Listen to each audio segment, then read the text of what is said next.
Panoorin nyo ito mga Brad, Pinoy na kinuhang pataba sa Amerika. Pinaulanan ng suntok ang kanilang 100% knockout artist.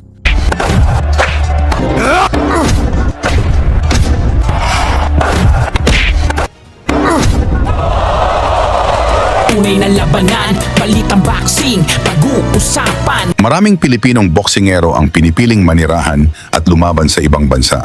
Hindi lamang para kumita, kundi para makakuha ng mas magandang training, mas malalaking laban, mas maraming oportunidad sa mundo ng boxing.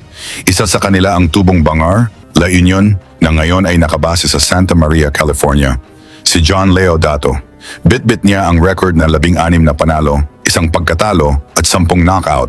Ngunit sa Amerika, isang napakabigat na pagsubok ang inilagay sa kanyang harapan. Isang undefeated knockout artist na si Jesus Rizzo. 12 panalo, 12 knockout. At wala pang talo, ibig sabihin, lahat ng nakaharap niya ay hindi umabot sa desisyon. Isang malinis na suntok lamang, maaaring matapos agad ang laban. Kaya naman maraming nagtatanong, kakayanin ba ng Pinoy ang nakakatakot na lakas ni Rizzo? Panoorin natin ang kanilang bakbakan na ginanap sa Chumash Casino sa Santa Ynez, California. Bago yan, pa-like at subscribe na lang kasama ang bell.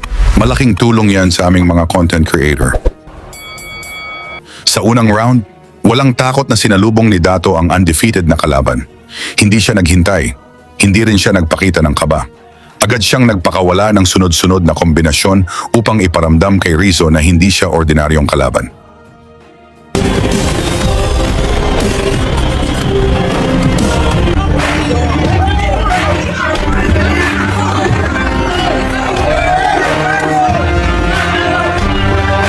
Sa pangangalahati ng round 1 ay walang tigil.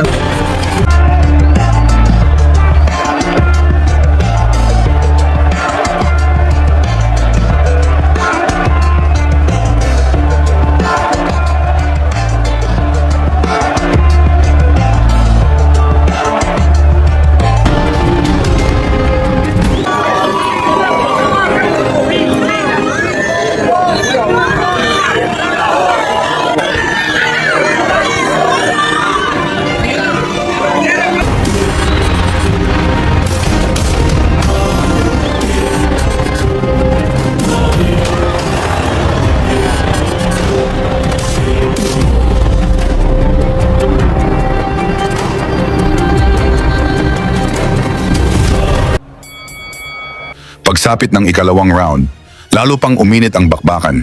Nagpalitan sila ng mabibigat na suntok. Walang gustong umatras. Parehong naghahanap ng pagkakataong makapagpabagsak. Ngunit habang tumatagal ang laban, unti-unting lumalabas ang bilis at disiplina ni Dato. Mas dumami ang kanyang suntok. Mas naging tuloy-tuloy ang pressure. At halos hindi na makahanap ng tamang pwesto si Rizzo. Pero hindi rin basta sumuko ang undefeated knockout artist.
ginawa na ng Pinoy na dalhin sa lupa.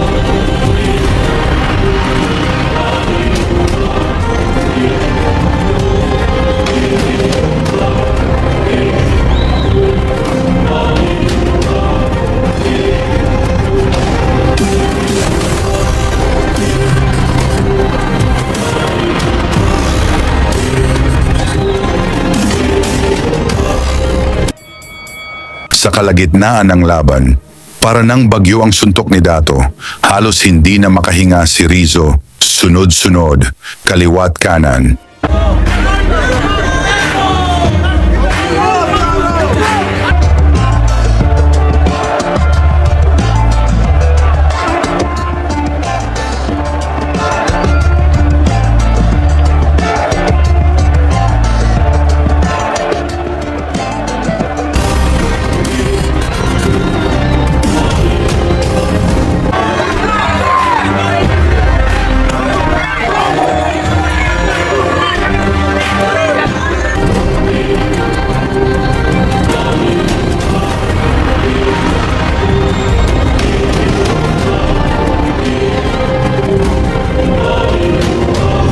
Tasyo na pwedeng ibato sa kalaban.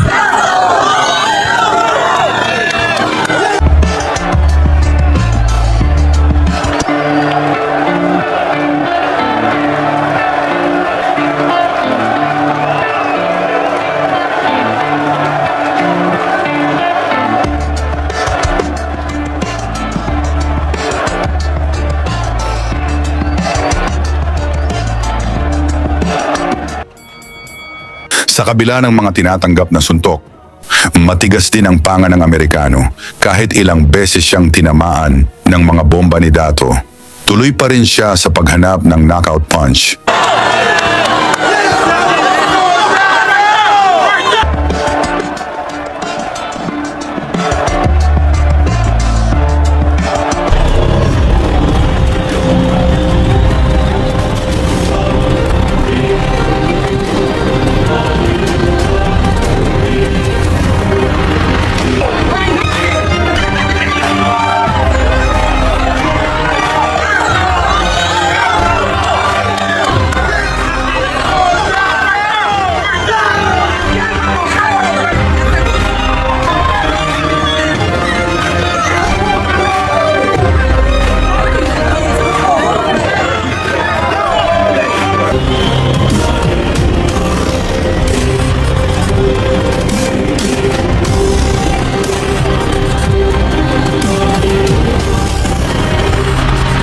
Marami ng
Patuloy siyang nag-aabang ng isang malakas na tira na maaaring bumago sa laban. Kaya sa bawat segundo, ramdam ang panganib.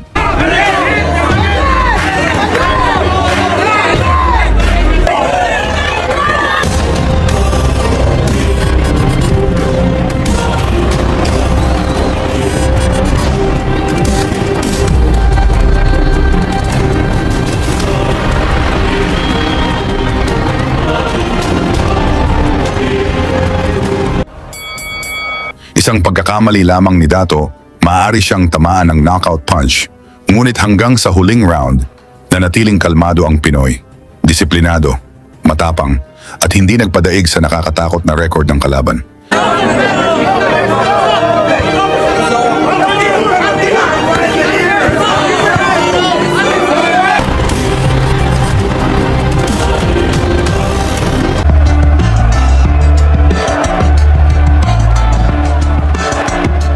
Tinapos niya ang laban ng walang inuurungan at matapos ang dikdikang bakbakan, idineklarang panalo si John Leodato sa pamamagitan ng unanimous decision.